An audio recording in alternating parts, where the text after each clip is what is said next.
Yana qaytadan boshlaymiz. Xo'p.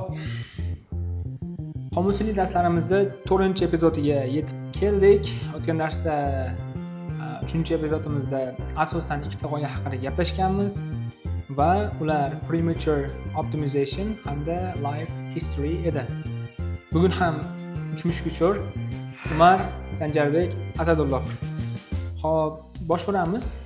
O'tgan darsda birinchi g'oyamiz premature optimization bo'lgan ekan, dasturlash haqida. Ya'ni dasturlashdan kelib chiqqan Kevin Kelly tomonidan fayon kiritilgan ekan. Xo'p, bu haqida ozgina o'zlaridan o'rganilgan qaysidir g'oya bo'yicha ozgina research qilgan bo'lsalar, bemalol batafsil gaplashsak bo'ladi. Xo'p. Premature optimization qisqacha ta'rif berib o'taman, keyin case-ga o'tsak bo'ladi.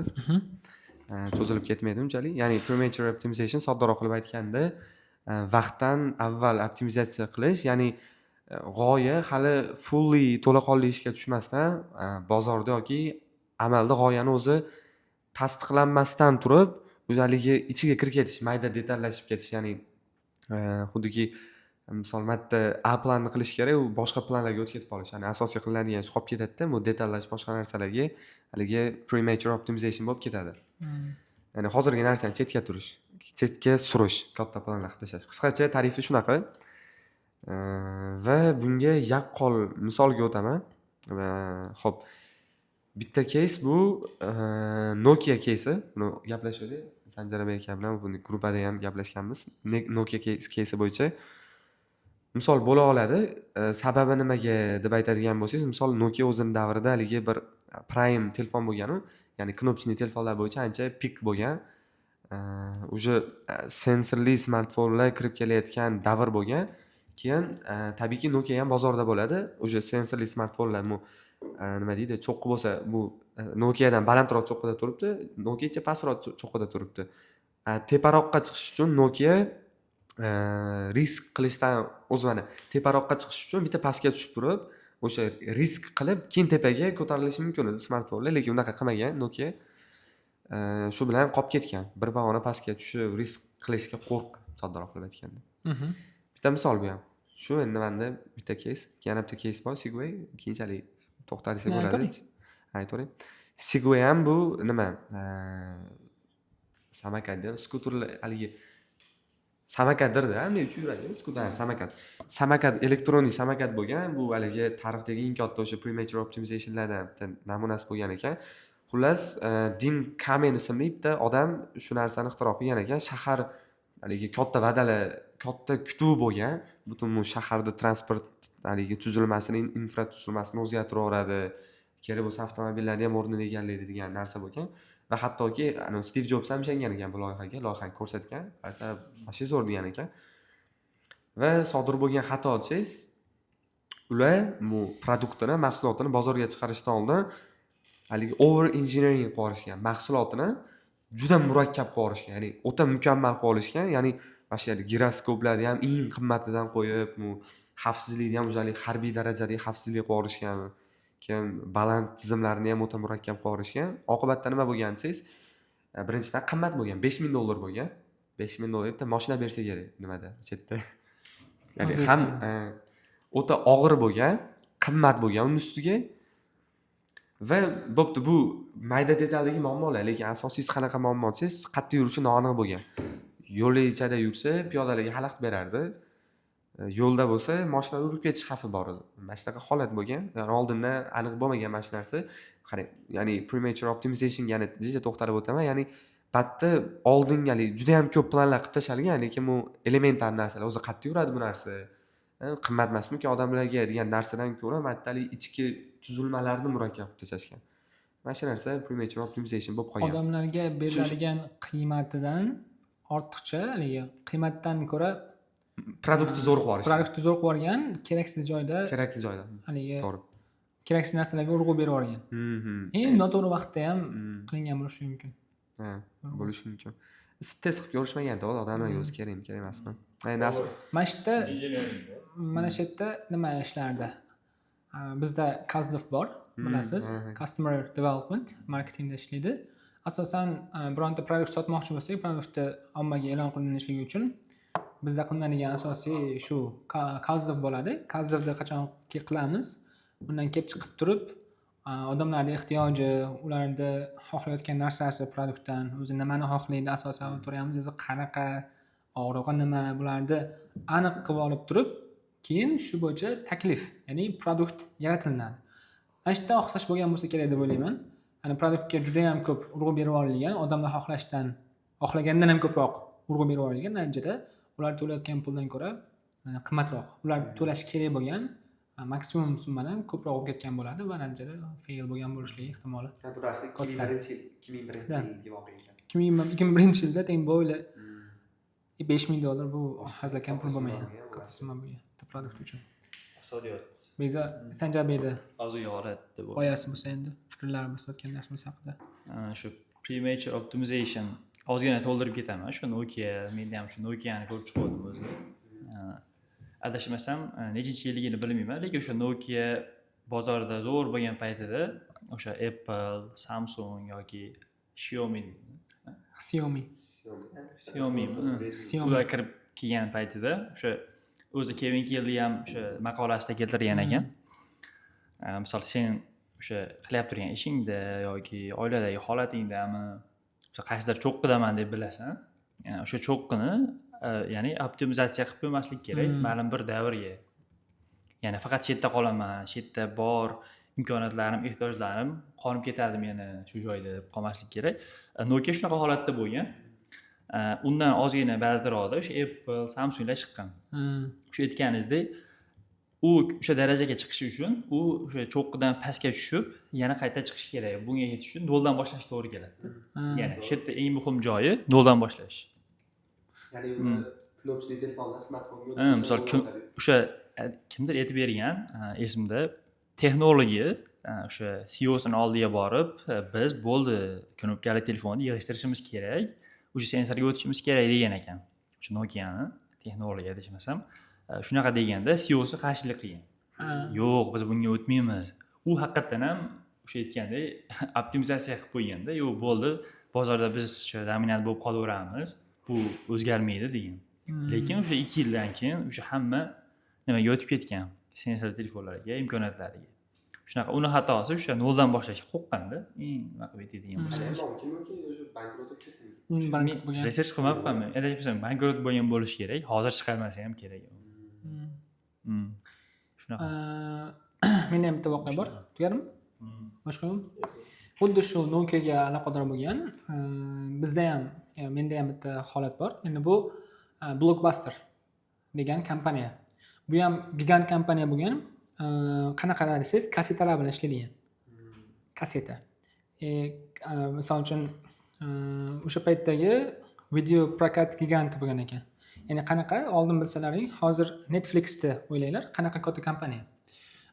Netflix nima olib kirgan? Onlayn kino sotish, misol uchun subscription orqali, ya'ni nimalar orqali, obunalar orqali o'zini nimalarni sotadi, misol uchun. Onlaynga o'tib ketgan demoqchiman. Blockbuster qanaqa bo'lgan? U misol kasetalar bo'lgan-ku, nimalar? O'shanda kinolarni nima qilib turib sotish bo'yicha shug'ullangan va o'sha paytdagi eng 2000-yillar ekan, eng haligi premium deyman. Eng yuqori level bo'lgan xullas. Va o'sha paytda Netflix borib, ismlari Reed Hastings va Mark Randolph degan odamlar bo'lgan ekan. O'shalar borib turib oldiga o'zini sotuvga qo'ygan ekan. $50 million sotib olinglar deb. Nima qilmagan, qabul qilmagan. Bu yemagan narsa, odamlar olmaydi, odamlar ko'rmaydi, sening proyekting yurmaydi deb o'zini nimasiga sodiq qolgan. O'zini visioniga, o'zini produktiga sodiq qolishga shu narsa ketadi. Hozirgacha ketgandi. Bilmaydiki, u paytda o'sha 2000-yillarda internet endi rivojlanayotgan, odamlar o'rganayotgan, u paytda hech qanaqa telefonlar bo'lmagan, sensorli telefonlar, oddiy knopkali telefonlar bo'lgan, internet ham endi rivojlangan payt, laptoplar ham bunaqangi katta rivojlanmagan va ommada bo'lmagan. Asosan shu Amerikadagi boy qatlamda bo'lgan. Asosan odamlar ishlatishgan laptop ham emas, nima? PC-lar ishlatishgan. U holatda kelajakni ko'ra olmagan, internetda nimasi bo'ladi, payti bo'ladi deb ko'ra olmagan va olishmagan. va natijada Netflix o'zidan ham katta kompaniya, Blockbuster yopilib ketgan va Netflix katta darajaga erishgan. Misol uchun o'sha hozirgi holatni ko'rsating, Netflix u вообще katta kompaniya. Kinoni diskka ko'chirib sotishgan. Ha? Kinolar bo'lsa, serial kinolarni diskka ko'chirib sotishgan. Faqat disk yoki kasetda chiqarib. Diskka kaset, o'sha. Ha. Men DVD-ga tiqalardim. DVD, da, DVD. DVD-da ko'radi. DVDlar misol uchun. O'sha davrda shunaqa bo'lganda kinolar ko'rishlik. Hozir umuman boshqa tema. O'sha qanchadir bir 50 yil deymiz, 60 yilga optimizatsiya qilib qo'yganda ular. Keyingi yillikni ko'ra olmagan. Kishitda ana ham kelib qoldi menga hozir. Criticality bor edi-yu. Ya'ni natijalar yig'ilib 99% bo'lgandan keyin, misol suv ham 99% bo'lsa ham qaynamaydi, 100 bo'lsa qaynab ketadi, natija beradi. Netflix shunaqa bo'lgan ekan, demak. Qachon bilgansiz Netflixni borligini? Manmaki 2 yildan kam emasda. Ya'ni o'sha hozir necha yil deyapti u, men hozir hayron qoldim-da. Biz kech bilganmiz ekanda, haligi gullagan paytini bilganmiz biz. Gullagan paytini bilganmiz. Mana Netflix. Bu oldingi nima ekan? 2001da. 2000-yil. 2000-yil. 2000-yil. 2000 Bitta shunaqa kelyapti. Aytmoqchimanki, misol shu 20 yillar davomida natijasini qilib zo'r bo'lib kelgan. Oxiri o'sha biz pandemiyadan keyin bilgan bo'lsak ham 5 yil. Amazonga ham taklif qilingan ekan 1918-yil. Amazon ham даже maqmagan ekan, olmagan ekan. Hozir o'sha revenuesi ham eng yuqori kompaniyalarning. Shunaqa. Shu endi ikkinchisiga o'tsak bo'ladi. Savollar, boshqa narsalar yo'q. Life history. Life history haqida fikrlaring bo'lsa, bu psixologiya hamda biologiyadan kelib chiqqan. Buni batafsil gapirib chiqsak bo'ladi, chunki o'tgan safar mana bir asosiy qismlarni gaplashmaganmiz ekan. Alohida gaplashganmiz. Bu yerda ko'rib turib, xuddiki biz miyamizda bordek tuyulgan, lekin ommaga chiqmagan ekan. Men ko'rib chiqdim qaytadan nimani. Misol uchun R turkumli, K turkumli hayvonlarni gaplashmaganmiz ekan. Asl g'oyalar. Yozib olganmiz. Azakani haligi bunday qilsak bo'lar ekan. O'zi menga fikr kelib qoldi hozir. Aytib berishadi-yu, misol life history g'oyasi biologiyadan, psixologiyadan olingan deb ta'rif beradi.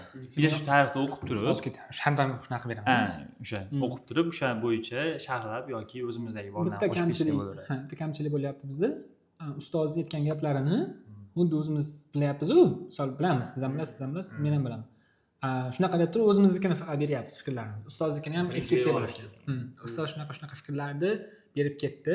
Shunaqa holatlar bo'ldi, tushunmovchilik bo'lmasligi uchun. Shunaqa holatlar bo'ldi. Endi o'zimizning g'oyalar. Bunaqa deb ketsak bo'ladi. Men kvot deb o'qiyman, keyin fikr berib ketsa yaxshi o'ziga hamcha. Azakani kvot o'sha life history bo'yicha hayvonni ikki turga bo'linadi qarardi. Bitta o'qib turib, keyin keyin misol ko'rib bo'lganimizdan keyin asosiy g'oyalarni yozib olsak, yozgandan keyin o'shalarni qaytadan bitta gapirib chiqsak, orqasidan keyin o'zimizning fikrlarni bersak, shu bilan tugatsak bo'ladi. Nimani tushundik, общий nimasidan, g'oyasidan, keyin nimalar olish, shular aytsak bo'ladi o'zi. Kimda yaxshi nima bor? Life history bo'yicha. Mana asosiy joyi o'sha azaka aytishlari bo'yicha hayvonlar ikki turga bo'linadi. K va R turkumdagi hayvonlar. R turkumdagi hayvonlar juda ham ko'p farzand ko'rishadi. K turkumdagi hayvonlar bo'lsa juda ham kam sonli. Masalan, fillar. Ya'ni doim bitta farzandi bilan yonida yuradi. Ahamiyat beriladigan bo'lsa-da, odamlar ham K turkumiga kiradi. Ya'ni kam sonli. Kam bola, demak, nima xulosa qilamiz? Kam bola plus ko'p g'amxo'rlik bo'lyapti. Va endi misol tariqasi ham kelgan o'sha buva bilan katta bo'lish haqida misol kelgan. Bu bo'yicha ham ya'ni yashab qolish uchun ko'p narsani bilish kerak emas A turkumdagi odamlar. Ya'ni batta kam g'amxo'rlik bo'lgani sabab A turkum, R turkum. R nima? Nima dedim? A turkumli. A dedim, sorry, advorpa. R turkumdagilar o'sha odamlar emas ekan. Odamlar emas, sorry. Hayajonlanib ketdim. Hayajonlan. Yashab qolish uchun o'sha ko'p narsani bilish shart emas. R turkumdagi hayvonlar. Sababi juda ham ko'p sonli bo'ladi va e'tibor ham tabiiyki kam bo'ladi. Bo'ldi, yashab qolsa bo'ldi. Sababi nima endi? Misol nimaga endi ko'p g'amxo'rlik deyapsiz-ku? nimaga endi urg'uni R turkumliga nisbatan K turkumligiga berishimiz kerak. Odamlar hamda ko'k kit detyapsiz-ku, kitlarni. Ularni asosiy farqi qolgan turkumdagi, ya'ni R turkumdagi hayvonlarga nisbatan qaysi asosiy farqi nima endi bitta? Endi hayvonlar misolida-da. Endi biz o'zimizni ham jonzotlar deylik. Creatures. Creatures bilan to'g'rimi? Shunaqa turkumdagi, ya'ni hayvonlar deydigan bo'lsak, Shu aytib ketishgan. jonzotlar deydigan bo'lsak, turkumli hayvonlarda bola tug'ilgandan keyin yashab ketishi foizi kamroq bo'ladi. yo'q. Har turkumda shunaqa deyishgan. Yashab ketishi foizi? O'sha bolasini tug'ilgandan keyin hayot kechirishi qiyin bo'ladi. Vafot etadi ko'pi o'sha jarayonda degan. O'sha o'z-o'zidan misol son ko'p bo'lgandan keyin sifat kamayadi. Shu yerda savol bor edi. Nima yo'qmi? Yo'q, beraversan. R turkumli hayvonlarga nisbatan K turkumli hayvonlarda, ya'ni odamlar va ko'k kitlarda ota-onasidan ya'ni bolalariga berilishi, o'rgatilishi kerak bo'lgan narsalar juda ham ko'p deyilgan. Ya'ni biz berishimiz kerak bo'lgan bola otasidan, buvasidan o'rganish kerak bo'lgan narsalar juda ham ko'p. Shuning uchun ham ko'p yuradi shu tabiiyki nimalari bilan, ota-onasi bilan yoki buvisi bilan. Shunaqa deb keltirilgan. Misol tariqasida shu ko'k kitni oldida har doim, ya'ni bolasini oldida, ya'ni ko'k kit katta kitlar oldida bolasi har doim bo'ladi. Yillar davomida bo'ladi. U qanchadir keyin normalniy vaqt yashaydi deyishgan-ku, esimga kelmayapti. Endi taqqoslaydigan bo'lsak, ko'p farzandli itlar, baliqlarni oladigan bo'lsak, it misol uchun qancha olib yuradi o'zi bilan? Mishiq, it, shunga o'xshagan hayvonlar.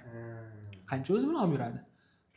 Kam olib yuradi. Sababi ularga o'tkazish kerak bo'lgan ma'lumot kam. Shuning uchun tezda tugaydi vaqt. Odamlar desa ko'p o'rgatish kerak bo'lgan. 18 yoshgacha bekor qilinmagan-ku, 18 yoshgacha olib yurish kerak. Ba'zida o'lguncha katta qilishadi, hamma narsani berib, g'amxo'rlik qilib, uyini qilib berib, uylab. Rostdan ham o'zi dinda ham shunaqa-ku. Otadan bola uchun talab qilinadigan asosiy 3 ta narsa bor. Adashmasam. Birinchisi yaxshi ism qo'yish. Yaxshi ism qo'yish. Ikkinchisi ya'ni shunaqa adashmasam, ko'chada qolmaslik uchun yaxshi bitta joy qilib berish, ya'ni uy qilib berish degan narsa eshitganman. Uchinchisi uylantirib qo'yish. Shunaqa narsa bor o'zi aslida.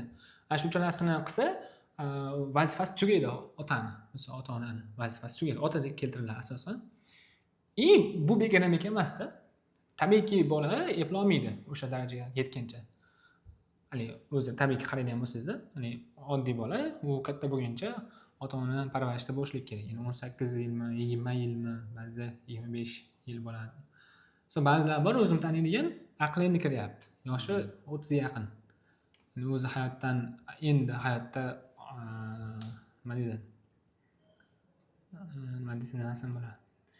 Avtonom respublika bo'lib chiqyapti. O'zi endi harakat qilish boshlayapti endi. Men o'zim tanishlarim bor bitta.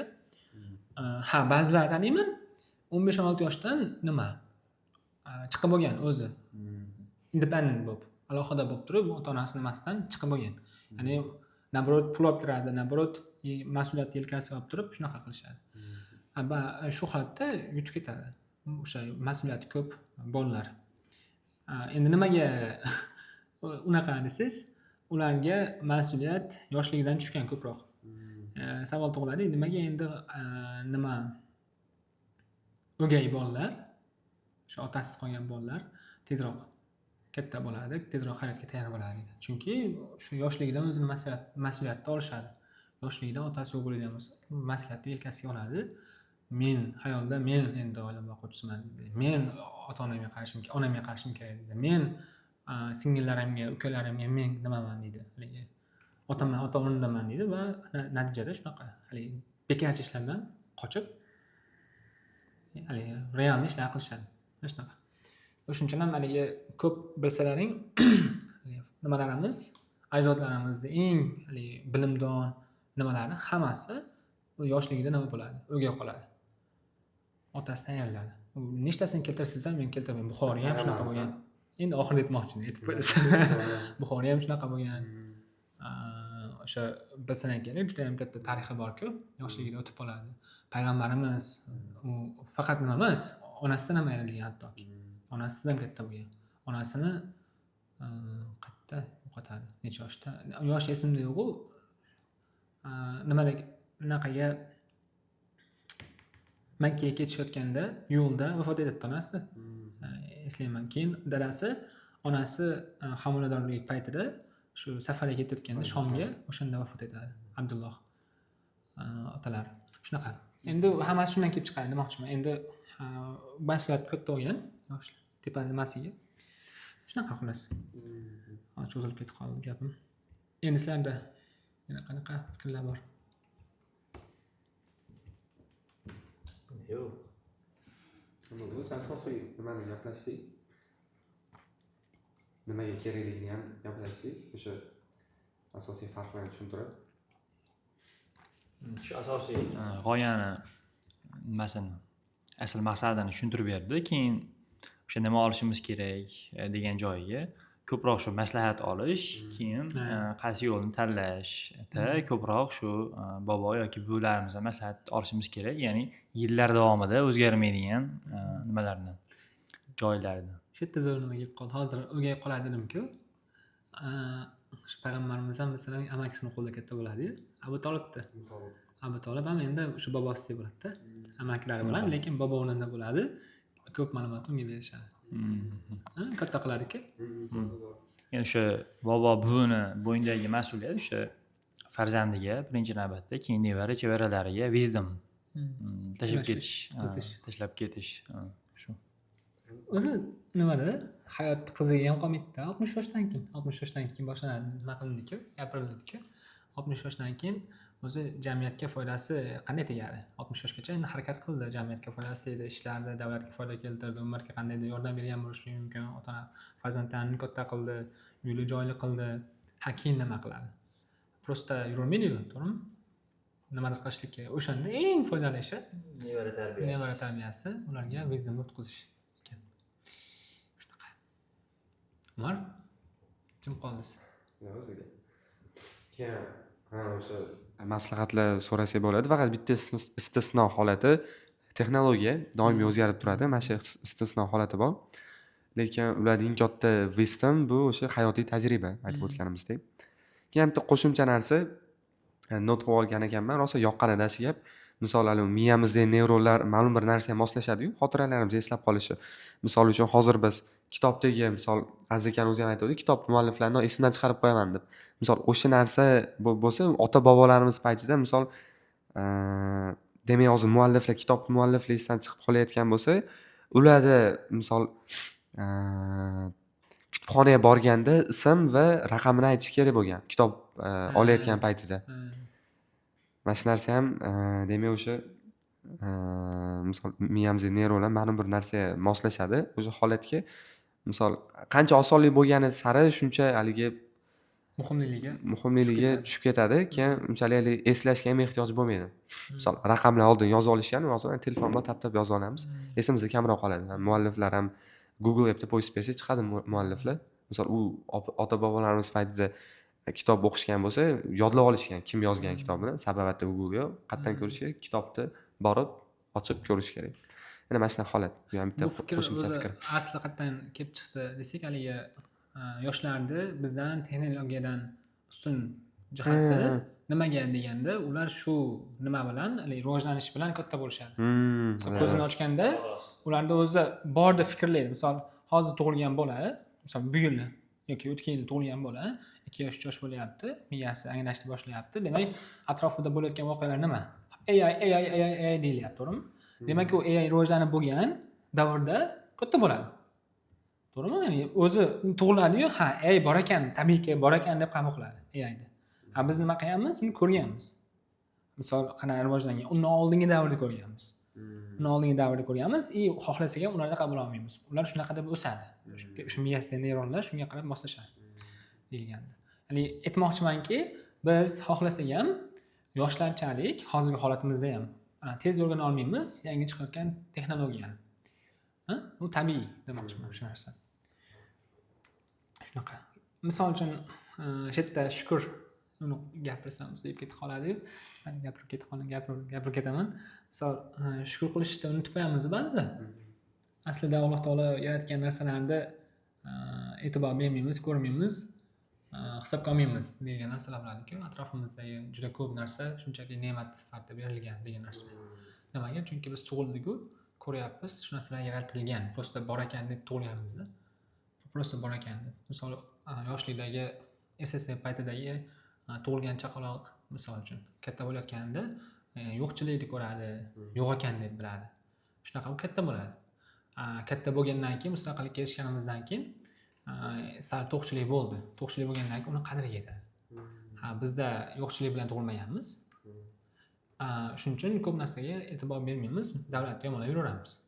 Davlat bunaqa qilyapti, davlat bunaqa qilyapti deb. Lekin aslida juda katta ish bo'lyapti. Nimaga Z avlod juda ham o'ch bo'ladi deyiladi. Ya'ni juda ham haligi har narsaga o'ch to'ymaydi degan narsa bor-da.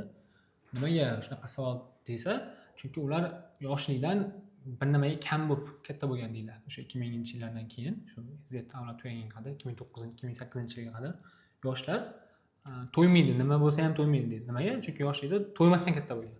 Onasiga to'ymasa g'alati katta bo'ladi, haligi to'ymasa katta bo'ladi deyiladi-ku, shunga o'xshagan narsa. Yoshligida juda ham och bo'lib katta bo'lgan, natijada ko'p narsaga to'ymaydi, shunaqa katta bo'ladi.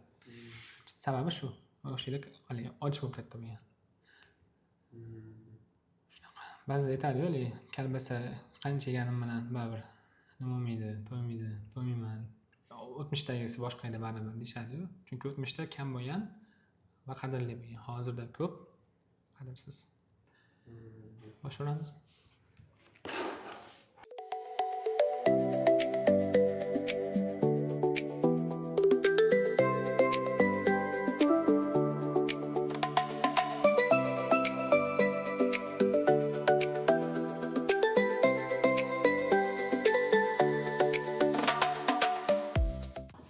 Shunda siz muallif darajasiga chiqasiz.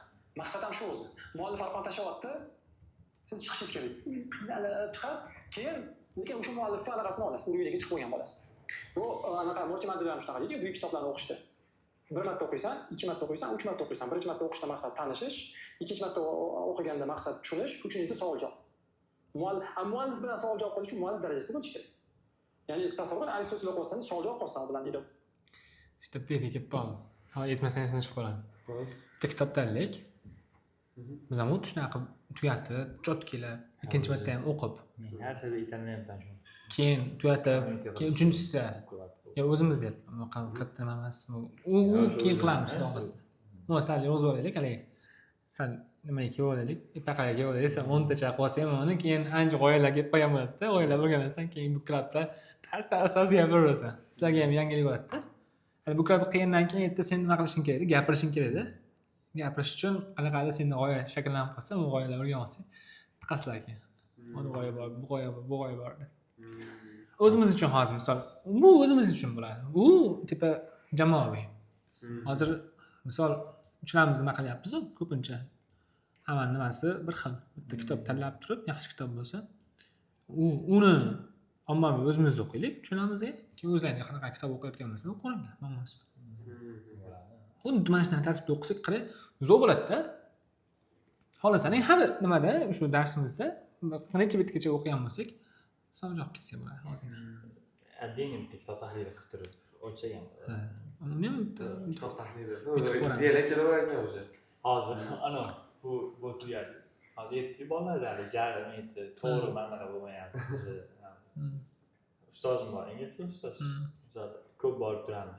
Chaqiradi, o'zimiz bir yo'qoladi, ziyorat qilganda. Ikkitasi nimasi bor-da, qizi bor. Dars katta o'qib qo'ygan, bu yil maktabga chiqardi. Video olyapti. Ikkinchisi yosh, 2 yoshmi, 3 yoshmi shunaqada. Borsam, bitlari, loy, qo'llari nima, yerlarda o'ynab yurgan bo'ladi-da. O'sha yonimizda ham hali kapskalarni tishlab, loy o'ynatib, mana shunaqalar qiladi-da. Ruxsat berib qo'ygan. Hozir meni asl nimasini tushundim. tasavvur qilgan ham Ko'chadan ko'rganini. Voy, haqiqatda. Keyin to'yga bordik deyapti ustoz. Hali endi bizda jamiyatda hali qoidalar bor. Misol bolangiz parast ustida yursa to'yxonada, bu kimni bolasi? Bor, qarasa bo'lmaydimikan? Qanaqa kelin bu? Ustida aytib beryapti endi. Parvoyam qilmadim deyapti. Kapichkasini ishlayapti, boshqa qilyapti. U tishini shakllanishi, jag'ini shakllanishi katta rol o'ynaydi-da. Ya'ni chetda nimani bilsa bo'ladi nimasini. Bu ham bir tarbiya qilishda nima yo'l ekan-da. Men hozir qo'yaman shu narsani. O'sha non, haligi yufqa pechenyelar bersa u unaqa bo'lmaydi-da. Bir nimani tishlab ko'rish kerak-ku. Ya'ni misol tish chiqmasdan oldin mulki bo'ladi birinchi. Bir nimani tishlab ko'rsa, o'shanda haligi feeling ham bo'ladi o'ziga. Zo'r ekan haqiqatdan. Davom etamiz. Multimediada. Shu joyini kesib tashlaymi yo qo'yaymi? Ko'ryapti, fikr kelib qoldi deb yozasanmi yoki orada qo'yib yuborsang. Ya'ni 3 marta o'qish kerak deydi. Endi u tabiiy hamma kitoblarni 3 marta emas, lekin shunaqa kitoblarni o'qish kerak deydi. Va buyuk kitoblarni o'qishdan maqsad uni darajasiga chiqish. Siz uni darajasidagi narsani soddalashtirursangiz, chiqamiz. GPSga tashlab, explain, mana 5 yoshliga o'xshabsiz, shu o'yinda o'qib ketadi fikrlash. Nima qilasizmi? Hali bor yana davom etib. Bilasan, ustozni nima ChatGPT sun'iy intellekt bilan unchalik ko'p emas deydi. Man Bek Olimjon ham nima podkast qo'yganda shuni haligi qiynalib tushunish kerak-da. Tushunish kerak. Ustozni ham YouTube kanalida nimalarda shunaqa xuddi biz qilyapmiz-ku, shunga o'xshab o'rganayotgan protsessini o'sha nima bor-ku. Men haligi ustozni nimasi? Ismini men yo'q, ustoz emas, nima aytyapman? Bek Olimjon aytyapman. Haligi ustozni ismi nima edi? Gordo. Mana shu bilan ketayotgan nimasi bor-ku, o'rganayotgan.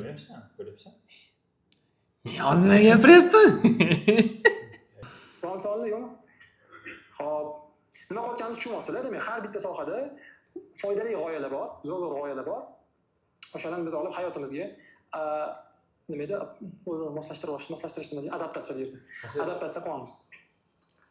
5 yoshli bola deyildi-yu, mana shunga cho'tib kelibdi haligi bitta gap ikki xil ma'noda ishlatish hayolimga kelib qoldi. Misol 5 yoshli bolaga o'xshab tushuntirib ber, haligi 4 yoshli qilib, haligi sodda qilib tushuntirib berish bor-ku. Bu haligi sun'iy intellekt tomonidan sizga tushuntirib berilishi. Lekin aslida bu Einsteinning ham gapi bor, agar sen bitta g'oyani yosh bolaga tushuntirib bera olmasang, murakkab g'oyani tushunmaysan g'oyani demaydi-ku. Siz tomondan 5 mana shu narsa qo'shimcha fikr sizlarda aytib qo'ymoqchiman. Ya'ni yaxshi gapirdingiz. Olinishi qiyin bo'lishi kerak, berilishi oson bo'lishi kerak.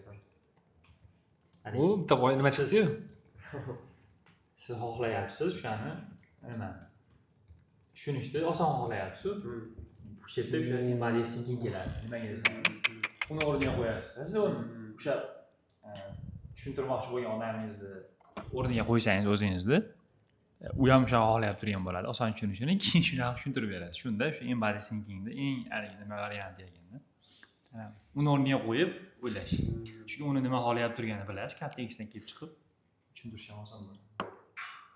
1, 2, 3 gaplashdik. Bu 3 dan gaplashdik. Hozir. Nohada gaplashamiz. Transfer learning. Aytib qo'ydi-da, endi hayolimga ketib qoladi. Вообще bu ham jinni xola.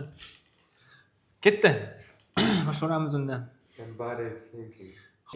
Embodied thinking Barbara Tversky tomonidan shu fanga kiritilgan. Ya'ni bir ma'noda aytiladiki, tana bilan o'ylash.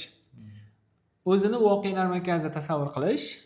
Einstein o'zining nisbiylik nazariyasini shunday topgan edi deb turib, asl g'oyani tushuntirib ketilyapti.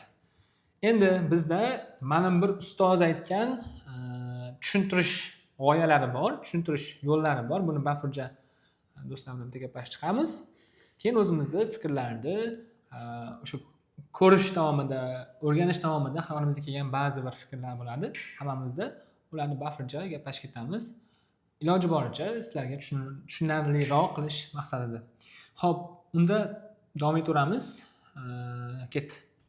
Ustoz aytgan bitta g'oyalari bor, bitta misollari bor deyishimiz mumkin. Qanaqadir aytgan g'oyalari bo'lishi mumkin, aytgan joylari bor. O'shalarni bitta eslab olsak, maqsadga muvofiq bo'ladi. Xo'p, kim boshlab beradi? Boshlaylik. Xo'p. Tasavvursiz umuman o'rganib bo'lmaydi. Tasavvur o'rni juda ham muhim va tasavvur qilishda ham qanaqa o'zi misol ustoz aytganlaridek voqealar markazida tasavvur qilish, ya'ni mana deylik misol man ana futbol o'yin bo'lyapti. Futbol o'yin bo'layotganda tasavvur qilish boshqa va o'yinchini o'zini ichiga kirib tasavvur qilish boshqa. Ya'ni embodied thinking xuddi shunaqa. Misol uchun Amir Temur bilan misol Bayezid urushayotgan bo'lsa, ikkalasini urushini umumiy planda tasavvur qilish boshqa, bu tananing ichiga kirib tasavvur qilish boshqa. Tananing ichiga kirib tasavvur qilish bu demak ancha nima deydi? O'rgansa bo'ladigan va muhimrog'i shu. Futbolga ham shuni qo'ysangiz bo'ladi. Misol futbol ikkita jamoa o'ynayapti. Siz o'sha misol, Messi bo'lsa, to'p topib ketyapti. O'sha to'p topib ketyapti turgan futbolchini o'rniga qo'yib o'ylasangiz, o'sha tasavvur markazida bo'lasiz. Chunki to'p topib ketyapti turgan o'yinchi o'sha voqea markazida bo'ladi. Uni to'p olish uchun kimdir quvlab keladi-yu. O'sha to'p topib ketyapti turgan o'yinchini o'rniga qo'ysak, biz o'sha voqeani yanada haligini mahv tushunamiz. To'p topib qochish kerak yoki aldash kerakmi yoki tepish kerak. Shu. Xuddi o'zlari misol keltirgandek, Amir Temur Boyazidni quvib ketyapti. Biz Boyazidni o'rniga qo'ysak, Amir Temurni qanaqa qilib qo'lab turganini tushunib olamiz. Yodimizda qolishi ham ko'proq bo'lar ekan. Eslab qolish. Nimaga desa, shu orqasidan qilich quvlab ketyapti. Boyazidda qo'rquv ko'proq. Nega? Chunki u to'xtasa o'ladi. O'lim qo'rquv bo'lganligi uchun qo'rquv hamma narsani bir tutqizadi. Shuni hisobiga ham aytsak bo'ladi. Ya'ni narigi shaxsda o'rnida bo'lish ko'proq bizda esda qolishlikka yordam beradi. Xo'p, bo'ldim. Endi bitta yana nimani keltirib ketishdi. Bitta mashhur inson, ya'ni olimni ko'rasam eslab qololmadim. Aytib ketishdi ustoz. Shu nima davomida, speech dars davomida anqov bolalarga ham даже matematikani o'rgata oldim, lekin tasavvuri yo'q bolalarga o'rgata olmadim degan g'oyani bergan ekan. Nimaga degan savol tug'iladi endi. Chunki tasavvuri yo'q insonni tasavvur qildira olmaymiz. Tasavvur qildira olmaganimizdan keyin o'z-o'zidan biz ko'rayotgan, biz xohlayotgan narsani o'rgata olmaymiz. Ya'ni bu yerda asosan tasavvurni o'rtaga qo'yib ketyapmiz. Ya'ni tasavvur bo'lmasa, eslab qolish, esda tutish, keyinchalik gapirib berish, shu narsalar bo'lmaydi. Misol uchun biz ham eslaganimizda o'tmishdagi voqealar, qanaqadir holatlarni eslaganimizda biz yo jonimiz og'rigan payti bo'ladi yoki juda ham asosan yomon ishlarni juda ham xursand bo'lgan paytlarimizni eslaymiz. Nimaga? Chunki juda yomon holatda biz o'sha narsani his qilamiz, tanamiz bilan his qilamiz. Misol uchun yig'lashimiz mumkin. Misol imtihonni o'ta olmagan holatda yoki kimdir uradigan bo'lsa, o'sha holatda, kimdir aldab ketgan bo'lsa, o'sha holatlarda biz yuragimizdan qanaqadir boshqa his, tuyg'u bo'ladi va tana bilan o'sha holatni biz his qilamiz. Shuning uchun keyinchalik yillar o'tib o'sha narsani eslay olamiz. Ikir-chikirgacha nima bo'lgan, qanaqa holat bo'lgan. Endi juda ham xursand bo'lgan paytimiz. Olamda yo'q dek, olamda yagona dek o'zingizni his qilasiz. O'shanaqa his, tuyg'u pikka chiqqan paytida o'sha holatni tug'ilgan kun bo'lishi mumkin yoki kimdir sizga biror narsani sovg'a qilgan bo'lishi mumkin. Ota-onangiz nimadir bergan bo'lishi mumkin. U oldin ko'rilmagan narsa bo'lsa, juda ham qattiq his qilasiz. O'sha davr, o'sha holatni eslab qolasiz. Nimaga? Chunki o'sha davrda tana bilan biz his qilgan bo'lamiz. Tana his qilgan bo'ladi o'sha davrda. Endi buni yana nimaga ishlasak bo'ladi desak, o'zlaringizning ham qanaqadir fikrlaring bormi yo davom etaveraymi? Sizlarda boshqa nima yo'qmi? O'zimning fikrim qanaqa? Ya'ni o'rganayotgan davrimda meni hayolimga kelib qolgan narsa tasavvur bo'lmasa, tasavvurni o'zi nimaga o'rganamiz deganda, asosan 3 ta narsani aytishda. Biror nimani tushunish uchun, ikkinchisi eslab qolish uchun, uchinchisi biror nimani kashf qilishlik uchun deb aytdi. Shu yerda eslab qolish uchun biz nima qildik? Aytib o'tdik va uchinchisiga keladigan bo'lsa, kashflar qila olishlik. Yaqinda men sun'iy intellektni men nima qilyapman haligi yaxshi tomonlarini insonni qanchalik yaratuvchanligini yana ham oshirish nimasini keltiryapman haligi aytmoqchiman foydalarini. Sun'iy intellektni ham foydalana olishlik uchun bizda yuqori tasavvurga ega bo'lishlik kerak ekan. Tasavvur juda ham yuqori bo'lsa, biz nima qilishni o'ylasak, qanday qilishni o'ylamasak bo'laveradi. Chunki qanday qilishlikni sun'iy intellektga topshirib qo'yib, nima qilishlikni biz o'ylashimiz va tasavvur qilishimiz kerak ekan. Nimaga desam, siz nima qilishlikni bilsangiz, miyada tasavvur qila olasiz. Ha, bu narsani yaratmoqchiman, bu narsani qilmoqchiman, bu narsani qilmoqchiman, bu narsani qilmoqchiman. Bizda vibe coding degan narsa chiqqan. Vibe coding orqali qanday qilishlik bu muammo emas. Yozasiz, qilib ketaverasiz. Oddiy misol, yaqinda men o'zim shu kompaniya shu loyihamizda, o'zimizni departamentda, bo'limda bot yaratdim. O'sha botni noldan o'zim yaratdim misol. O'zimning tasavvurimdagi kerak bo'ladigan narsalarni o'ylab turib, hammasini kiritib bot yasadik misol uchun. Hozir o'sha narsa tizimda ishlayapti. Tizim qildik, o'sha tizim bolalarga foydali bo'lyapti. Endi u narsani haligi qayerdandir ko'rgan bo'lishi mumkin yoki qayerdandir shunga o'xshagan kopiyalarni ko'rgan bo'lishi mumkin, lekin men yaratgan narsani boshqa joyda yo'q o'sha narsa. Boshqa joyda topolmaysiz. Chunki meni tasavvurim bu yerda ko'rinyapti. Mana shu nima ichida. Ya'ni tasavvur bilan men nimadir nima qildim? Kashf qildim misol. Kashf qildim. Ya'ni ichida buni moliyasi bor, KPI nima qilingan, task managementi bor, keyin undan tashqari rivojlanish punkti bor. Rivojlanish punktini har bitta odamning o'ziga nima qilingan, roadmap tuzilgan, AI qo'shilgan misol uchun. Bu narsalarni yig'ib bitirib beradigan narsani bilmadim. Balki bordi, balki yo'q. Bu narsani ko'rmayapman. Shu bot ichida degan qiziq. Qanaqadir app bo'lishi mumkin, lekin bot ichida unaqa narsani ko'rmayapman. O'zim yaratdim misol uchun. Tasavvur bu. Ya'ni tasavvur bilan agar biz nima qilishlikni bilsak, hozir vibe coding orqali bu narsani xohlagan variantda qilish mumkin. Endigi navbat meni o'zimning shaxsiy veb-saytimga keldi. Veb-saytni boshlamoqchiman, veb-sayt qilmoqchiman. Qanaqa qilishni ham, qanaqa veb-saytim bo'lishini ham hozir tasavvurimda bor. O'sha narsani men yaxshilab menga tushuntira olsam, cloudga, misol uchun, u menga tuzib berish qiyin emas. Qanaqa maqsadda? O'zi shaxsiy veb-saytmi? Veb-saytingiz bo'lsa, sizni tayyor portfoliyongizda veb-sayt ochib, qilgan ishlaringiz hamma narsani joylab borasiz. Misol, o'zingizni qilayotgan ishlarimni etga joylasam bo'ladi. Ertadan keyin qanaqadir kurs qilgan bo'lsa, erta sotsangiz bo'ladi. Ungacha o'z haqingizda ma'lumot kiritsangiz bo'ladi. Bundan buyog'iga haligi raqamli haqingizda ma'lumotlar bo'lishlik kerak qayerdadir. Social media hammasini bog'lab qo'yib, hammasi tarqoq bo'lgandan ko'ra bitta veb-saytda bo'lsa, veb-saytingiz bo'lsa, u yerdan bemalol haligi o'zingizni advertise qilgani, ko'rsatgani ishlatsangiz bo'ladi. Hozir men ko'rayotgan ko'p nimalar, ustozlarimiz hammasini o'zining veb-sayti bor. Misol uchun o'zimiz hurmat qiladigan Abdulloh ustoz Shamsiddinov o'zining boshqaruvchi degan veb-sayti bor. Bu yerda qanaqa ishlar qilayotganini ko'rib turibman. Misol uchun oddiy misol Sanjay ham ko'rgan nimani? Shu qomuslik darslarni qayerdan topdik? Qomuslik o'z degan veb-saytini qilishdi. Misol uchun. Bitta veb-saytda nimalar bor? Shu darslar bor. Oddiy misol nima bor? Parallel muhit degan veb-sayti bor. Yerda ham xuddi shunaqa veb-sayt ketyapti. Bot, mini app bo'ldi, keyin sayti. Endi shu hozir menda shu narsaga ketyapti hozir qilmoqchi bo'lgan ishlarim. Keyin yana bitta narsa hozir bitta g'oya keldi. Uni qaysiga bog'ladim bilmadim. O'zim aytaman, sizlar maqib ko'ringlarchi, eslab ko'rishga harakat qilinglar. Hozir men yozib qo'yibman. Qorin to'ydi, lekin ko'z to'ymadi.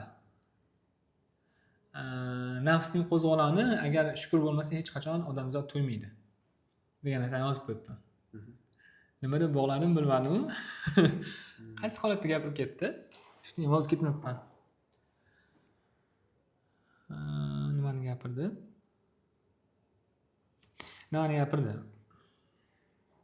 Shukur qilishlikni gapirib ketdi o'rtada. Nima? O'sha men ham yozib qo'yibman. Biror nimaga dostуп yo'qligi katta imkoniyat deb qo'yganman. Eslab qolish, o'rganishga, misol uchun. Shu oldingi davrda nima bo'lmaganmi? Misol kimdir qanaqadir kamchiligi bilan, misol hozir bizda kompyuter, telefonlar bo'ladigan bo'lsa, bu imkoniyatimiz bor biror nimani o'rgangani yoki qilish uchun. Bo'ldi, keldi. o'qishga kirmasam men Rossiyaga ketaman degan narsada misol uchun oldin aniq bo'lganda tasavvurida bo'lgan. Bo'ldi, o'qishga hozir bu yil kirishim kerak. Bu yil 2026-yil topshirsam, agar men avgustda o'qishga kirdi degan kontraktni grant bo'lmasa, bo'ldi, boshqa imkoniyatim yo'q. Ketishim kerak. Ishlagani chiqib ketgan, yo'q, hunarga o'tib ketaman degan g'oyani aytib ketgan. Ya'ni shu yerda o'sha nima? Shukur qilish. Shukur qilishni keltirib ketdi chetda. shunaqa. Shukurni, chetdan aytib ketibman. Shukur xonasidan, shukur misolida keldi chetda. Qorin to'ydi, lekin ko'z to'ymadi deganim qanaqa? Ko'p holatlarda qornimiz to'ymaydi-yu, aytadi-yu, uydagilar yoki do'stlarim shunaqa holatda ba'zilar bo'ladi. Yeysiz, qorin to'yib ketadi, lekin ko'z to'ymaydi. Yegingiz kelaveradi. Ko'z to'ymaydi. Misol nimaga hozir bunisi nima qilyapti eslamayapman. Keyin nafsning qo'zg'oloni agar shukur bo'lmasa hech qachon odamzod to'ymaydi yozib qo'yibman. Buni nimaga yozdim? Buni esladim. Nima? Odamzod shunaqa nimaki, creatorki, agar unda shukur bo'lmasa, u hech qachon ya'ni nafsini orqasidan qo'ygani sari biron yutuqqa erishgani bilan lekin shukur qila olmaydi. Agar o'sha narsani tushunmasa, shukur qilish hissi tuymasa, shukur qilishni bilmasa, biz orzu qilayotgan ko'p narsalar agar nafsga bog'langan bo'lsa, ularda nimasi yo'q, manzili yo'q, nima deydi, oxiri yo'q. Aytmoqchiman, odamzod hozirgi holatda, hozirgi paytda agar har doim nolayaptimi, nolayapti, hayotidan nolayapti, nima deydi, hozirgi holatidan nolayapti, bir nimasi yo'qligidan nolayapti, biror nima erisha olmaganligidan nolayapti. Shukur qilmayaptimi? Aytaylik o'sha narsalarga erishgan paytida ham shukur qilmaydi. Nimaga? Chunki nafsni xohishlari to'ygamaydi. Bugun biz oddiy misol, men hozir xohlayapman, bitta ko'timda mashinam bo'lganda edi, uyga borib kelganda nimaga chiqib, gazelga chiqib borib kelmasdim degan misol. Kecha kuni shunaqa holat bo'ldi. Ketishga nisbatan qiynaldim. Oddiy misol. Endi hozir o'ylayapman, mashinam bo'lganda deyapman. Agar hozirgi holatimda nolayapmanmi? Aytaylik, mashina olsam ham nolayman. Sababi nima? Sababi nima? Men olgan mashinani ozgina ishlatganimdan keyin o'sha narsani zerikaman. Oldimdagi boshqa odamga qarayman. Undan bitta yuqori odamga qarayman. Misol Spark oladigan bo'lsam, aytaylik, yoqmay qolishi mumkin Spark. Malibu olgim keladi. Malibu oladigan bo'lsam, Malibu darajasida ozgina mingandan keyin u ham yoqmay qoladi, keyin qanaqadir BMW olgim keladi. BMW olgandan keyin yana kimgadir qarab turib ketaveradi. Ularni olganingizcha lekin umr tugab qoladi. Shukur. Status Shukur ham. Shukur. Nima qilish kerak? O'zidan pastroq odamlarga qarash kerak-da. Bir qadam oldinga, ikki qadam orqaga boradi. Mana hozir shuni o'ylab yozib qo'ygan. Biror nimaga dostуп yo'qligi, ya'ni katta imkoniyat, big opportunity deb yozib qo'yganman. Shunaqa. Haligi o'zingiz hozir mesela kompyuteringiz bormi? Yo'qni bilan solishtirib ko'rasiz. Shu yerda o'zidan o'zi haligi shukur kerakda odamga. Ya'ni siz shu bilan misol uchun biror nimani tezroq o'rganasiz. U kitob varaqlash kerak. Shu yerda hozir aytdingiz-ku, orqaga qarash kerak dedingiz. Boylik, mansab, shunga o'xshagan holatlarda biz o'ylaydigan bo'lsak, bizdan orqadagi odamlarga, qarshi qarashimiz kerak. Ularga qarab turib shukur qilishni oshirishimiz kerak. Lekin ta'limga kelganda o'zimizdan oldinga qarashimiz kerak. Ta'limdan oldinga. Ta'lim ya'ni ilm, ma'rifatga kelganda, misol uchun Azrahimovga qarash kerak. Ota-bobolarimizga qarashlik kerak. Ular shu darajaga chiqqanki, biz endi nima qilib yuribmiz degan narsa bo'ladi. Undaki hozir ChatGPTga 5 yoshli bolaga tushuntirib ber degandan ko'ra, degandek shunaqa tushuntirib ber deyish o'rniga o'sha matn darajasiga chiqishimiz kerak bo'ladi. Yana bitta narsa, qabristonlarga borib turish kerak, bolalar uyiga borib turish kerak, kasalxonalarga borib turish kerak, shukur qilish haligi bir holat. Men misol ekstremiga borsam, haligi nima bo'lib qolaman, haligi boshqacha kayfiyatga tushib qolaman. Bilasizmi aka, bilmayman, bir 5 minutda bittadan kolosga kiradi-da, bittasi boshi og'rilgan, bittasi. Chunki viloyatda Qo'qotda-yu, chekkaroq joydan ham masjidga, yaqin ham masjidga, ham masjidga ko'rib turasiz-da, odamlar kirib kelyapti, deysiz. Har Bunaqa holat. Qabristonda ham keyin jimjit bo'lib qolasizda. Va boradigan joyimiz qabriston, hammamiz o'lamiz, mol dunyoga berilmasdan oxiratga ko'proq urg'u berish kerak deb o'ylab qolasiz qabristonda. Bolalar uyiga borsangiz ham haligi bir yaxshi ota-onam bilan katta bo'lganman, bu bola ota-onasi yo'q, begona odamlarning yonida katta bo'lyapti degan hissiyot ham bor. Mana kalamchilar o'yini red race. Red race.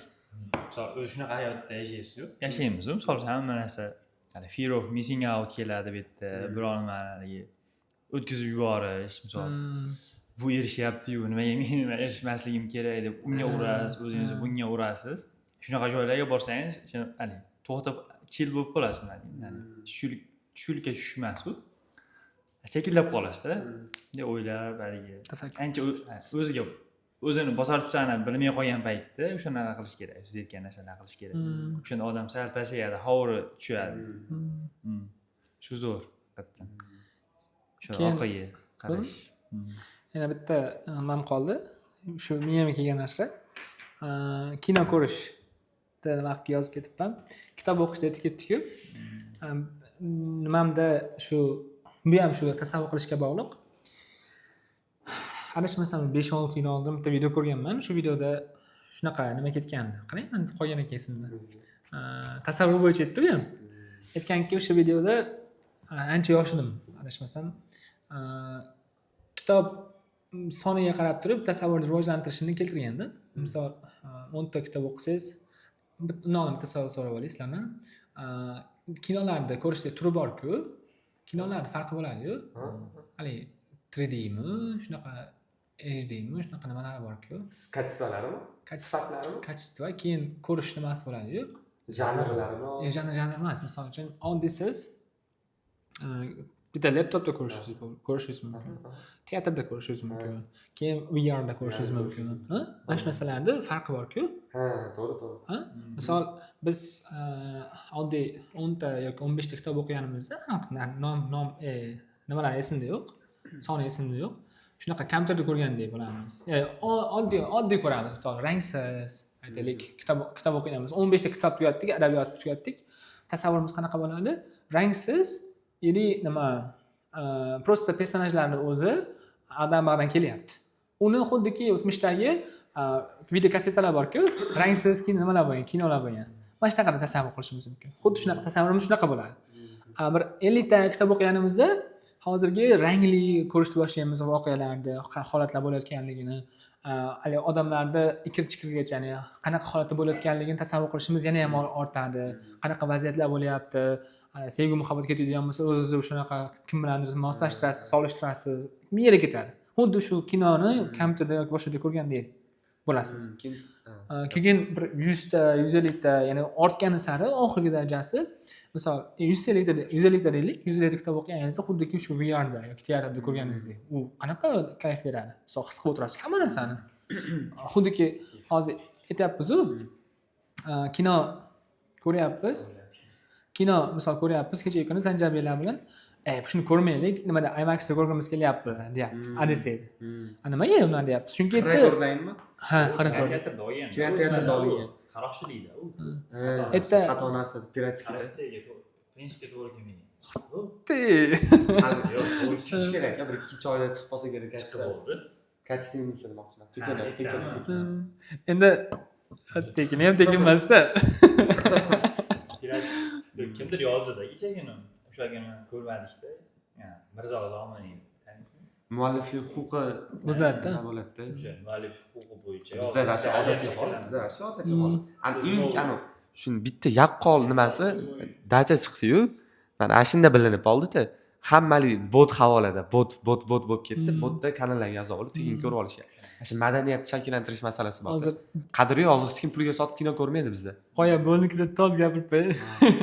100 kitob o'qiyapmiz, shunaqa kachествоda ko'ryapmiz. Misol tasavvur shunaqa yaraladi demoqchiman. Endi 150 ta adabiyot o'qigan bo'lsangiz, qanaqadir shu fiction kitoblar o'qigan bo'lsangiz, tasavvur shunaqa bo'ladi. Endi bir 1000 ta o'qisangiz o'ylab ko'ring. U haligi nima borki, VR borki, undan ham bo'lib ketar ekanda, bizning tasavvurimiz rivojlanib ketar ekan. Deb o'ylaganimizda haligi вообще esdan chiqmaydigan darajada bo'lar ekan. qo'shimcha fikr aytib ketaman. O'zi mana shu kino ko'rish aytyapsiz. Kino ko'rish bilan kitobda ham asosiy farqi nimada o'zi? Kitob o'qisangiz tasavvur qilasiz. Kinoda o'zi tasavvur. Tasavvur berishadi. Kinoda o'zi tasavvur. Kitobda o'zingiz miyangizda tasavvur qila olasiz. Yaqqol misol men Kafkani hali triali bor, o'shani o'qiganimda men tasavvur kitobni o'zi tugatish arafasidaman. Qarasam kinosi bor ekan YouTube'da. Bitta kinosini qaradim, bu tasavvur o'chdi menda. Demak o'zi miyam shu narsani mana o'zi kino bor ekan deb qabul qilib oldi, men tasavvurim o'chdi. Ungacha men tasavvur qilib kelyaptim, mana sudda jarayonlari, o'tirganlari, borgani, boshqa qilgani, qamalgani, boshqalari. Manta nima edi? Ana kitobning nomi. Manta Xristo nima edi? Bu Dostoyevskiyning kitobi. Manta Xristomi? Dostoyevskiy. Graf Manta Xristo. Dostoyevskiy bas lekin. Dostoyevskiy yozmagan. Yo, Dostoyevskiy bas ekan. Dostoyevskiy yozmagan. Monte Cristo boshqa Boshqa esdan chiqib qolmaydi. Alexander. Ispanmi? Graf Monte Cristo boshqa odam. Boshqa odam. Yo'q. Bu masala shubha. O'sha Graf Manta Xristoni o'qiganmiz, shuna bo'lgan menda. Tasavvur va pishi. Bomba bo'lgan, boshqacha bo'lgan. Boshqa.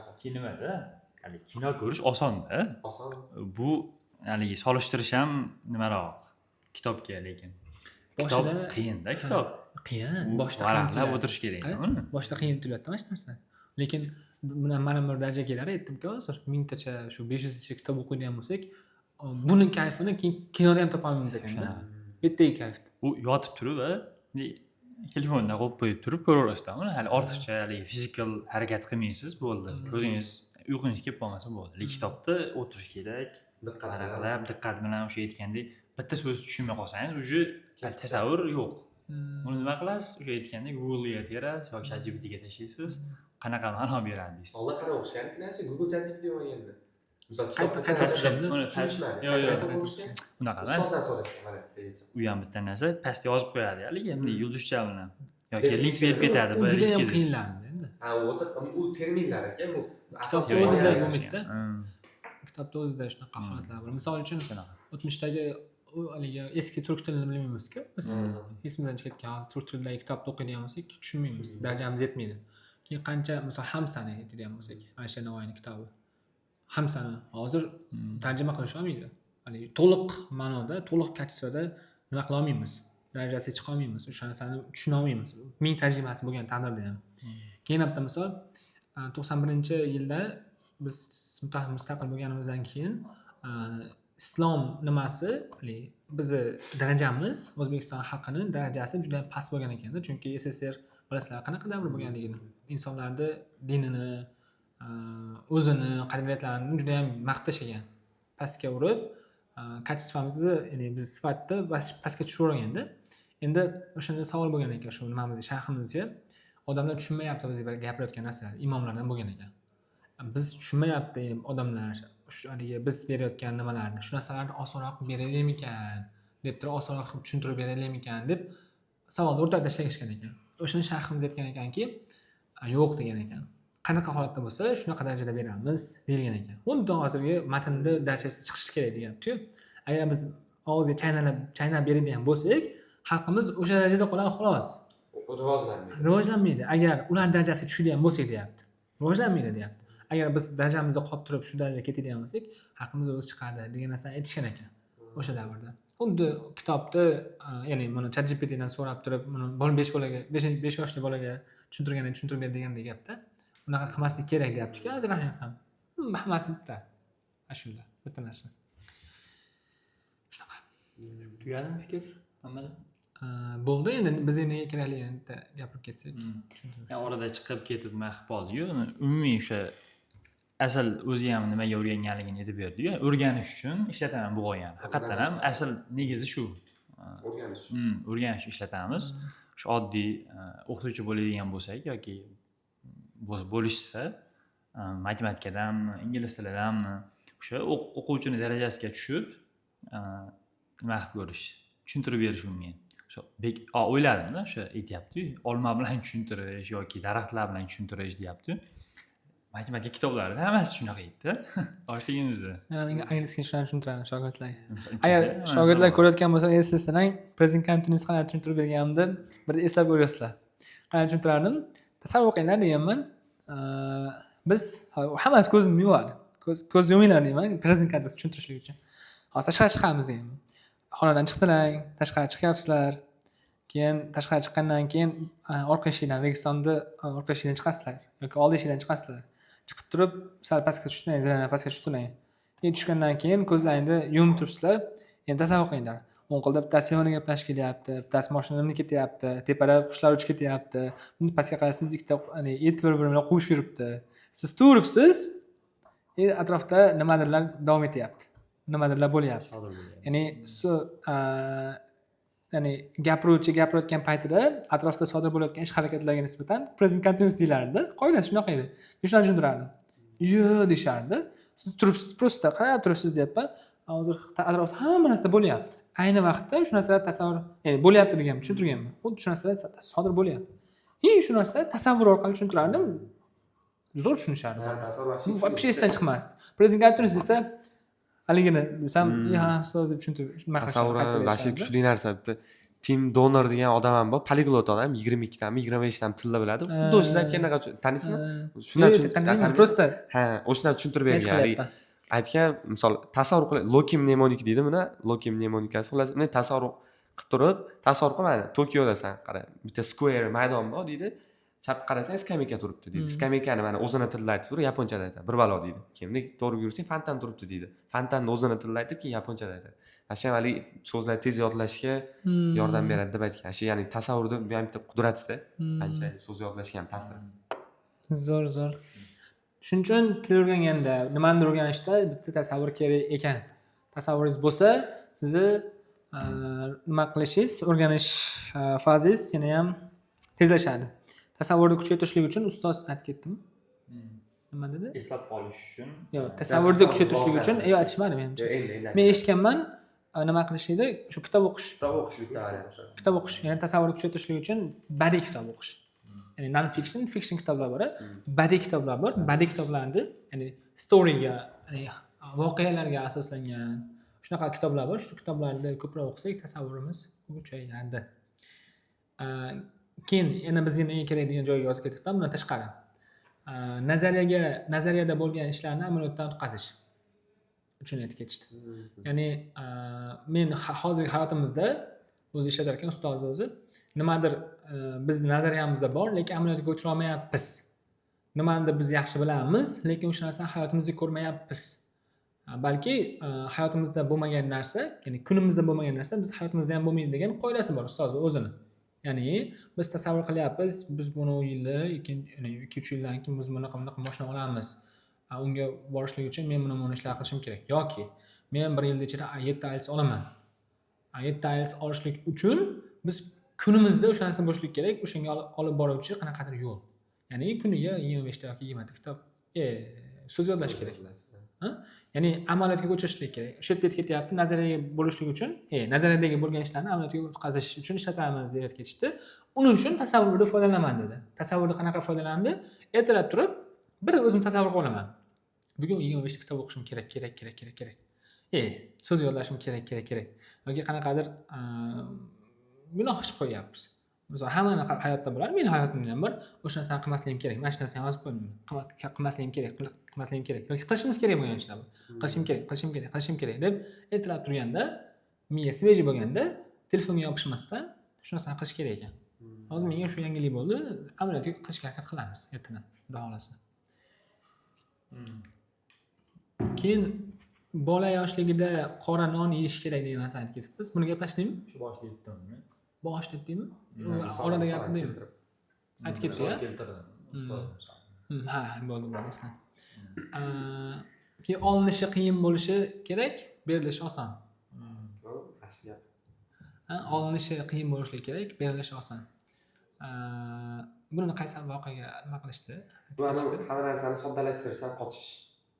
Ha, siz aytdingiz-a unisi? Mana shu narsa. Qiyinroq o'rganamiz. Miya sal ishlash kerak-da. Bekomjonda ham aytgan u miya ishlatib turish kerak. Juda ham haligi o'ta sodda bo'lsa ham bo'lmaydi haligi. Miya bekor o'tiradi-da, sal ishlatib qiynab turish kerak miyani deb. qiyin narsalar o'rganib, endi to'sib turadigan narsa haligi baryer bo'lib turgan narsa menimcha sabrsizlik bo'lsa kerak.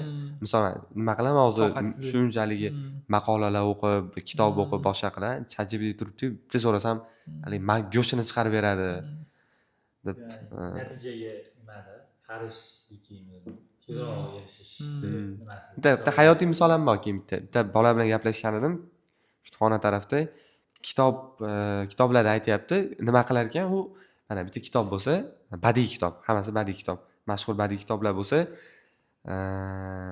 maqolalar linkini kitob bo'yicha xullas haligi nima qo'shilib qolgan, oson intellektda PDF tashlasa bo'ladi, misol kitobni PDF-ni tashlab, kitob haqida maqolalar tashlab, bo'ldi bittalik sokini chiqarib berdi ekan, summary qilib berdi ekan, bo'ldi. Kitob tugadi, o'qib oldim. Kimdir so'rasa, asosiy mazmunni aytib beriladi. Bunaqa bo'ladi, ending bunaqa bo'ladi deydi. Yashab ko'rmagan bo'ladi. Shunaqa. Qilmagan bo'ladi. Demak, anu narsa ham muhim ekanda, Sardor aka 2 marta aytganlashyapti, anu badiiy kitoblar aytganlar-ku. Misol nima, Truvisionda turganimizda ham aytganlar. Tomu eshikdan kirib, narixonaga borgunigacha 100 bet bo'ladi, haligi eshikdan kirdim, qarasam chap tarafda bunaqa qilib. Undan ko'ra bir 10 bet bo'ladi o'sha narsa deb. Shuning uchun yoqtirmayman deb aytdilar. Demak, o'yladim, o'shanda men fikrga nisbatan sal qo'shildim. Nima kerak yo'qkan olsam dedim. Demak, hozir bu tasavvur rivojlantirish uchun bu narsa kerak. Agar u narsa o'zi quruq bo'lib qoladi, mana hozir eshikdan kirdim, o'tirdim, chiqib ketdim uyga men. Endi albatta voqealikdek jarayonlar tasavvur qilish o'zi boshqa masala. Bu ham endi shunaqa. Buni men nimaga bog'ladim? Olinishi qiyin bo'lishi kerak, berilishi oson. Bunda nima qilishga, ehson qilishga bog'ladim men bu narsani. Ya'ni hayotimizda shunaqa-ku. O'zi qiyin qilib qo'ygan odamni ham darajasini shitdan bilsak bo'lar ekanda, Alloh taolo shunaqa qilib yaratgan. Mana shuning uchun ham qiyin qilib qo'ygan bo'lsa kerak. Odatda hozirgi davrda halol pul topish qiyin. Chista halol pul topish qiyin. Oldingi zamonga nisbatan. Oldingi zamonda oddiy ishingizni qilardingiz, mehnatingizni qilardingiz, pulingizni olardingiz, shunaqa hayot kechirardingiz. Lekin hozir juda ham qiyin. Juda qiyin. Chunki har bitta nimada, bosqichda, har bitta hayotimizda nimasida, qismida qanaqadir halol bo'lmagan joylari bor. Masalan, banklashadi yoki foizda olib qolish, foizga aralashib qolishimiz bor. Tushunmasdan o'zimiz haromga aralashib qolishimiz mumkin. Chetda demak, olinishi qiyin bo'lishi kerak deyapman-ku. Ya'ni biz o'zimiz olishimiz qiyin bo'lishi kerak. Ya'ni nimadan ko'ra oluvchi qo'ldan ko'ra beruvchi qo'l nimaroq deydi-ku, afzalroq deydi-ku. Ya'ni biz beruvchi bo'lishimiz kerak oluvchidan ko'ra. Bu yerda endi o'zi halol topish qiyin davrda biz halol topyapmiz, halol topish qiyin deyapmiz. Qiynalib pul topyapmiz, o'zimizga ishlatyapmiz, lekin mana shundan biz ehson qiladigan bo'lsak, ya'ni berishimiz oson bo'lishi kerak dedik. Topib turib ehson qilganingizda oson ketishlik kerak. Yuraydan chiqarib olishingiz kerak. Shu yerda ham odamning darajasini oshirar ekanda, siz beradigan bo'lsangiz, oson beradigansiz. Shunisiga bog'lanib, berilish oson bo'ladi degan narsa. Ya'ni to'g'ri kelyapti. Ya'ni zo'r narsada bu yerda psixologiyadan kelgan embodied thinkingni olib turib biz hayotimizga tatbiq qilyapmiz. Ya'ni kitob o'qish yoki qanaqa tekst o'qishga tatbiq qilyapmiz. Olinishi, ya'ni tekstni olinishi qiyin bo'lishi kerak, yoki berilishi oson bo'lishi kerak deb o'ylayapmiz. Bu yerdagi g'oyani ham olib turib men boshqa g'oyaga qo'yapman. Mana boshqa holatga qo'yapman. Ya'ni pul topish va uni berishga. Ya'ni 3 ta nima bo'lyapti-da. O'tib kelyapti misol uchun. Bitta g'oyani ikkita boshqa zonada holatlarda ishlatib ko'ryapmiz. Zo'r o'rganishimiz. Shunaqa xolos. Xo'p, meni tugadi. Ko'p gapirib bordim o'zim. Chiqsa gaplarimiz qizib ketib qoldi. Bugun bitta g'oyani o'zida ancha o'tirib qoldik. Ya'ni gaplashib qoldik. Ancha shuni o'zi yetadi bugunchalik. Soatimiz ham o'zi mana necha qarab ketyapti? 11:30ga qarab ketyapti. Joyingiz to'ladi deyapti bittasi. Hop, 11:30 bo'pti mana. 23:25. Shunaqa o'g'illar uxlamasdan uyqudan kechib chetda o'tiribmiz ofisda. Nima uchun? O'rganish uchun. Qo'ldan kelgancha suhbatlar qildik, gaplashdik, ideyalarni, g'oyalarni bir-birimiz bilan bo'lishdik va yangi qilmoqchi bo'lgan ishlarimiz, fikrlar kelib qolyapti. Misol uchun hozir kitob o'qishlikda, birgalikda kitob o'qishlikda yo'lga qo'ymoqchimiz. Bu qayerdan kelib chiqdi? Ya'ni partnyor sifatida, ya'ni partnyor deganda sherik bilan, sherikchilikda study buddy desak bo'ladi. Ana shunaqa holatda rivojlanmoqchimiz. Misol kitob o'qish hamma kitob o'qishligi kerak, lekin ba'zida nafsni yengib har kuni buncha kitob o'qiyman deb o'qiy olmay qolishimiz mumkin. Agar o'zimizga qolib ketib qoladigan bo'lsa. Mana shuni oldini olishlik uchun hozir birgalikda bitta kitob boshlamoqchimiz. U kitobni boshlagandan keyin bir marta o'qib chiqib, orqasidan birinchisi kitob o'qishimiz tanishish uchun, ikkinchisi uni ichidagi umumiy ma'lumotlarni yaxshiroq tushunishlik uchun va uchinchisi savol javob qilib deb aytdi. Shunaqa narsalar qilishlik uchun o'qish kerak deb aytishdi ustozimiz Aziz Rahimov. Shuni yo'lga qo'ymoqchimiz. Birinchi bitta kitob o'zimiz o'qib chiqsak, polnisda har shu darsda misol nechta varaq o'qigan bo'lsak, birimizga aytamiz, muncha o'qidim, birimizni pressure qilib turib tugatishga harakat qilamiz, deadline qo'yamiz bir haftami. Tugagandan keyin yana bitta orqasidan o'qiymiz, ikkinchi marta tushunishlik uchun.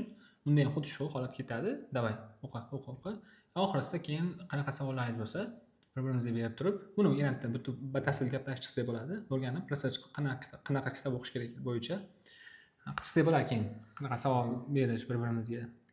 Yana buni ham keyin sizlarga ulashamiz YouTube formatda o'sha kitob bo'yicha. Kitobni qayerdan olasizlar desangiz, shu ustozni berayotgan tavsiyalari orqali o'zimizga foydali bo'lgan, hozirgi o'rganayotgan narsalarimizga mos tushadigan kitoblarni o'qiymiz va sizlarga ham ulashib ketamiz. Shuning bilan bugungi 4-epizodimiz ham o'z nihoyasiga yetdi. E'tiborlaringiz uchun rahmat. Agar xato, kamchilik bo'layotgan bo'lsa uzr, buni bemalol kommentariyada qoldirib ketsalaring, tuzatishga harakat qilamiz. Agar foydali bo'layotgan bo'lsa bemalol mana like-ni bosib qo'ysangiz ham bo'ladi. Bu juda ham katta bizga qo'llab-quvvatlov sifatida ko'ramiz bu narsani va kanalning rivoji uchun ham ancha yordam bergan bo'lasizlar. Like, podpiska qilish, yana obuna bo'lishlik esdan chiqmasin. Endi erib ketishim kerak, chunki biroz so'z xolos. Sizlardan iltimos qilamiz. Qo'llab-quvvatlashlaringni. Biz bilan bo'ldi Sanjarbek va Umar. Hozircha e'tiborlaringiz uchun rahmat. Keyingi epizodlarda ko'rishguncha xayr. Bugun faqatgina bitta g'oyani ko'rib chiqdik. Xayr. Bye. Paka. Tadan! Bitti oxirida.